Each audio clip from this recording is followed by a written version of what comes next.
Spencer, something that is really making the headlines and making the headlines in a big way is the race to Dubai. It's turning out into quite a tournament, isn't it?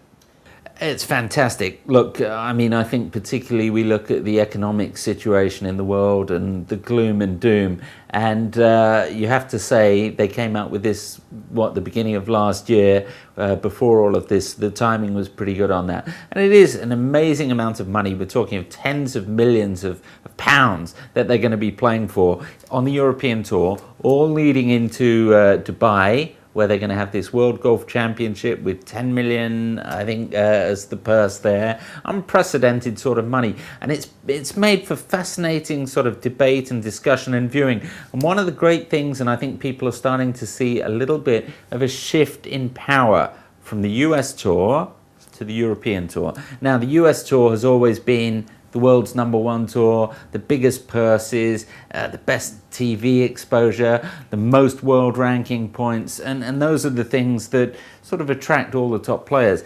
And what's fascinating me and a lot of people now is that with the riches on offer in Europe, and obviously the US going through a very difficult time with some of its sponsors, you're getting people like Anthony Kim, who is one that springs to mind, who's signed up as a European Tour member, will play the minimum number of tournaments so that he will have a chance to qualify for the World Golf Championships in Dubai at the end of the year.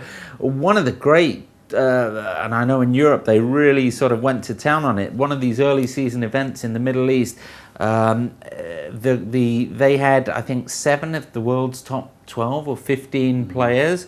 And the equivalent, the same week in the US, and I'm going to late January now, in their event there, I think the Bob Hope Classic it was that week, they didn't have, or they had one player in the top 15. Obviously, Tiger's still out injured. It was before Mickelson came out. Kim was in Europe. Sergio Garcia was in Europe. I think Kim may have been injured. But anyway, and it was noted this because it's almost unheard of that we've had that. The US has been so dominant. So it's going to be fascinating as the months go on. You know, we've got here in February in Asia, the Malaysian Open coming up. And we've got Anthony Kim coming over. And yes, he's getting paid appearance fee, no doubt. But he's worked out on his schedule. I've got to play X number of events to qualify. And now, with some of these co-sanctions, it makes great sense for these guys come out, play 1 or 2 weeks here, they pick up their prize money, they pick up their appearance fees, and they really get the chance to improve their positions on the race to Dubai. Now, on a head-to-head with the FedEx Cup, do you reckon that, the glamour and the glitz that the race to Dubai is mustering, that is eventually going to sort of deliver a knockout blow to the FedEx Cup? Look, I don't think it's a knockout blow. I think there's no doubt that Tim Fincham and his cronies at the PGA Tour will be very concerned.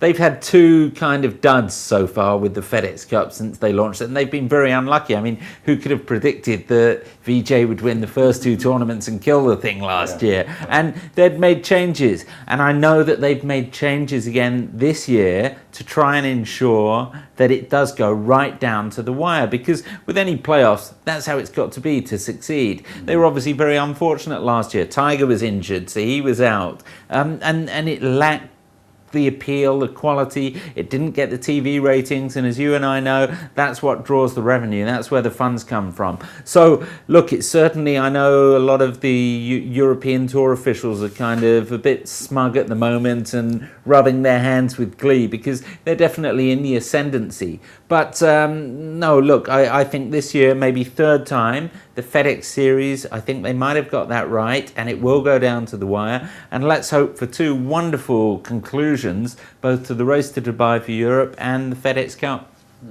Okay, let's put you on the spot once again. It's early days.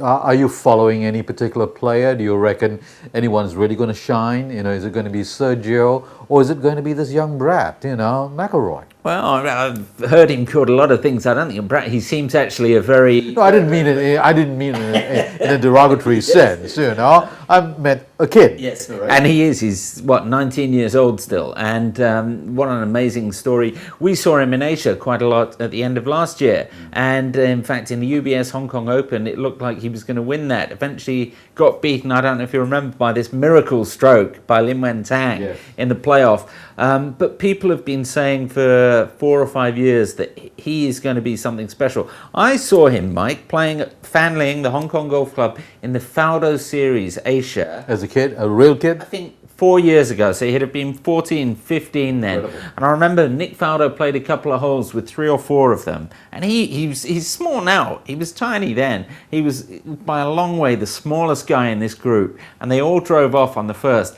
And he was the longest. Nobody could believe it. You know, he outdrove Faldo and all these other bigger kids than him. Okay, so McIlroy? So look, I'm very excited, and you know, we talk about the Ryder Cup and how that's going to shape up. Monty must be very, very happy at the moment because this kid is amazing. Even Mark O'Meara, who was in Dubai and had a very good look at him, was saying that, hey, hold on, this guy is as good as, if not better than Tiger at the same age of Tiger's development. Now, for O'Meara, who's very good buddies with Tiger, to come out and say that. They're no longer talking, man. That's great.